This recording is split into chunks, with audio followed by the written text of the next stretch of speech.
Hello, my YouTube subscribers. It's been a while since I posted a video because I have been having a very fun time just playing around with e-liquids, vaping the stuff I made, and trying out different flavors. But in that time I've learned a few things, and I thought, considering so many people on my last video were like, yeah, that's a good idea, I'm totally going to do some DIY vaping, I thought what I'd do is I'd offer some advice. So the first thing I want to do is I want to pull out my nicotine right here, and this is the 50 milliliter bottle of nicotine, and I think this is probably the best, safest idea right here. Instead of messing around with that half-a-liter bottle and using these things to try and pull out the correct amount, just get a 50 milliliter bottle and put your nicotine base in there, and then put it away, seal it up. I got mine labeled 100 milligrams per milliliter, little skull on there. You can't see it the best, but that's what it was. And then it says nicotine. And I think that's going to keep hands off it, keep it high up. I think that's probably the best idea to do with the nicotine. Now, if you're like me, you're going to be vaping on vegetable glycerin. So I got another awesome idea here.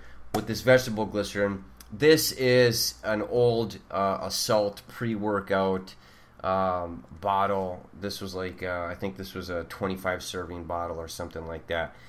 I love this thing right here, and I put my vegetable glycerin in this because it has a wide top and it's shallow. And that's going to be exactly what you need when you grab this thing and you're plunging 21 or more, whatever, how many milliliters of vegetable glycerin. You're going to be sitting there, because that vegetable glycerin gets dense, and you'll be sitting there like this for a while as you pull it out.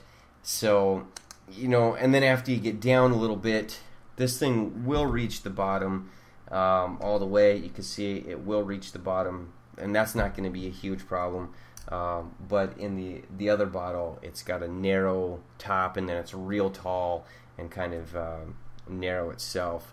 So I would say get a bigger container with a wide mouth. It doesn't have to be this, but just something with a wide mouth that you can pour the vegetable glycerin you plan on using into something like this, and then you can just use a blunt tip syringe and pull out a bunch of them. Another thing with vegetable glycerin I've learned is heat it up. In my opinion, I put my vegetable glycerin in some hot water for a little bit before I'm going to start mixing up a batch or a couple of batches. That just reduces the viscosity of the vegetable glycerin, so it's not so dense, and then it's a lot easier to pull through this blunt tip syringe.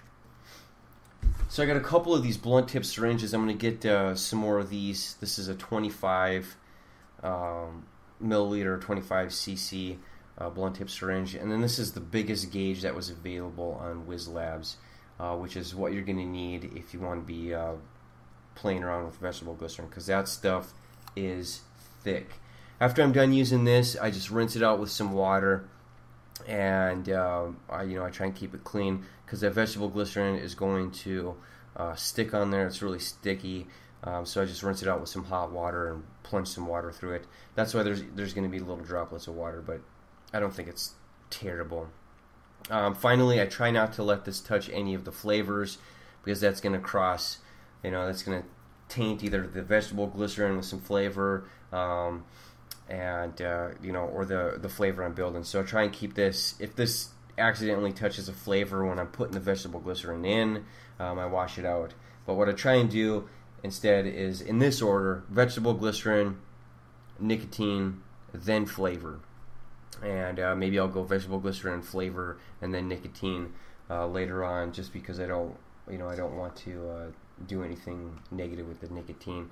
But with this dropper, it's actually it's relatively safe to just drop a few drops in, however many drops I'm looking at. Now, I've been vaping around 10 milligrams a milliliter, which is pretty good, and I got quite a few different flavors right now. This I made is apple with a little bit of American red tobacco, and it's not bad. It's not 100% what I wanted. but it's definitely not terrible. I will vape on it. I find it enjoyable. It's not the exact flavor I wanted, and I think that's going to be a little bit harder. So if you're going to be doing DIY, keep a spreadsheet of your formulas. The percentage that you're using. I have an open office. No, it's LibreOffice now, but it's open document spreadsheet with the name, the total number of drops, the volume of drops, and then I break it down in drops, how many drops I'm using of the various different flavors that I'm using.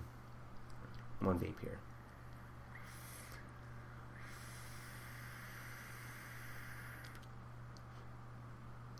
So this one, I'm calling it right now Apple Bite Red. It's got a really good Granny Smith apple flavor to it, which I like, and then it's got like a mild undertone of the American Red tobacco, which I'm a little. I think it's okay, but it kind of tastes a lot like an ashtray, which I find disappointing.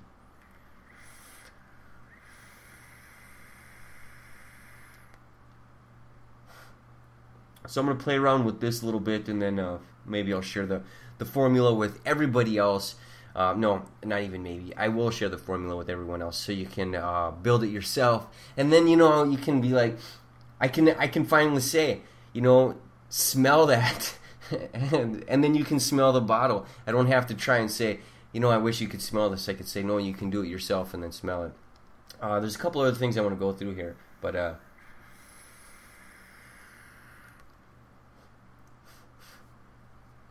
I want to vape some more. Here we go. So another thing I learned is not to use triacetin. If you're going to be using vegetable glycerin, don't use triacetin. What I have here is root beer flavor, and the root beer flavor is really, really good. But I'm going to try and get you to focus in on this. You see this layer of very transparent layer? That's triacetin. That's what the flavor base came in. I'd rather stick with a vegetable, or not vegetable glycerin, but propylene glycol. And with a propylene glycol base of flavor, it's not going to be 100% vegetable glycerin that you're vaping on. For every percentage of flavor you add, your vegetable glycerin is going to go down. So if you have like 20% flavor, which I usually mix, then you're going to be, it's going to be like 80% VG and 20% PG. At least that's the way it works in my mind, just because the flavor is going to be in a PG base. But triacetin here just floats on the top, and then to actually get the good root beer flavor, I need to shake it up, and then it becomes this foggy mess of pink. Now the pink color is really good. That's the root beer flavor I'm going for. But unfortunately, it's in a triacetin base, and I would recommend, if you're going to be doing vegetable glycerin, don't buy a triacetin-based flavor. It's just not going to work for you. Finally, the other thing I started doing is Born on Dates. I got French toast and maple syrup here. Now, I've had it a few times. Let's see, I made this on September 4th, so it should be good. It should be good. But I've tasted it a few times, and I got to be honest, I am a little disappointed in this one. It smells fantastic. It smells absolutely delicious. Problem with it is, I think I used too much French toast, and the maple syrup isn't coming out. So this is another one of these flavors I'm gonna tweak, because I saved all the information. I'm gonna tweak it out, and I'm going to share that with you, because I think this is going to be a fantastic flavor once I get the correct amount of French toast in there, which I'm going to vape on right now, because tomorrow will be the week when it's steeped and aerated, and that should be perfect. But I think I can go a day early.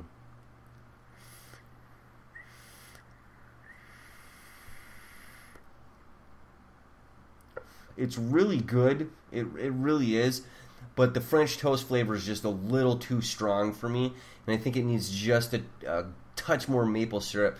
The French toast flavor to me has a nice like egg battery flavor to it, and you know, it's got a nice cinnamony toast flavor to it. It's really good, but it's just a little too much egg battery in my opinion.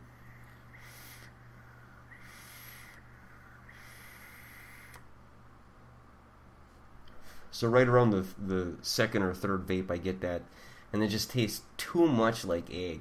So I want to mix up with the maple syrup.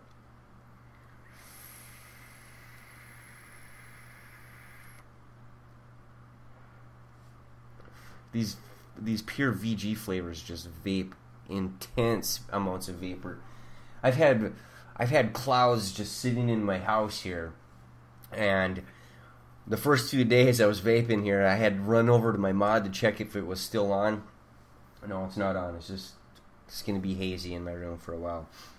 A couple of other things I wanted to mention is get these droppers.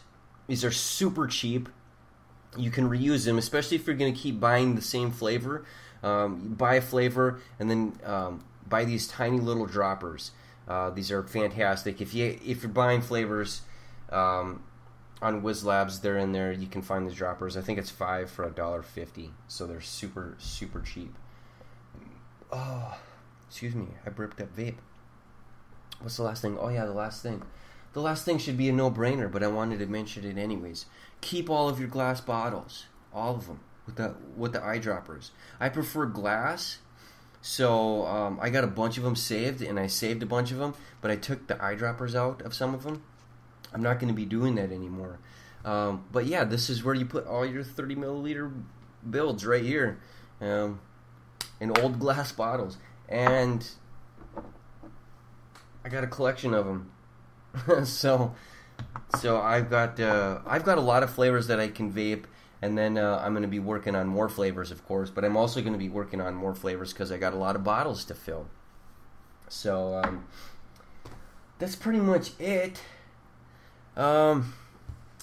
Even these little glass bottles. This one was okay, but it had too much nicotine in it. I like the flavor, but you know, I'm gonna just reuse this bottle. What I do, I suppose I should tell you what I do, is I just take it, unscrew it. If there's any fluid in there, I dump it out, and then I just put it in really hot water, and the sticker will come right off. You know, let it soak, maybe a half hour if the water gets too cold. My water heater heats water up to like 140 degrees Fahrenheit. So, no, I don't know what that would be in Celsius, but you know, I just pour hot water into a little plastic container and then let them soak, and the sticker will come right off. But definitely save your glass bottles. Gosh, I think that's it. I think that's all I wanted to cover. My French toast and maple syrup flavor is 6 days old, so I'm going to start vaping on this. I've got some other flavors that I mixed with, some Cubano and Kentucky bourbon. So I got a bunch of flavors that I'm just going to be vaping on. And because this is so inexpensive for me, I'm going to be looking at atomizers and mods now, and kind of reforming my channel to also be doing e-liquid reviews. You know, there's still that long list of e-liquids and companies you want me to check out. I got that open in a Firefox. What the hell do you call it? What's that Firefox thing where you get to set up all these different tabs? Whatever it is. Some landscape mode. No, it's not landscape. Whatever. I got it saved, and I will be checking those out. But in the meantime, I'm looking at different flavors. So if you guys want to see me mix something up, let me know. If you want to share a recipe, let me know it in the comments below. I'll definitely, I'll definitely try it out and give you a shout out for making an awesome flavor, or if I don't like it, a bunk flavor. But definitely, I'd definitely love to hear that. And I'm gonna be vaping on this, tweaking it, and I will get you some a good French toast maple syrup recipe in the near future. Until next video, bye.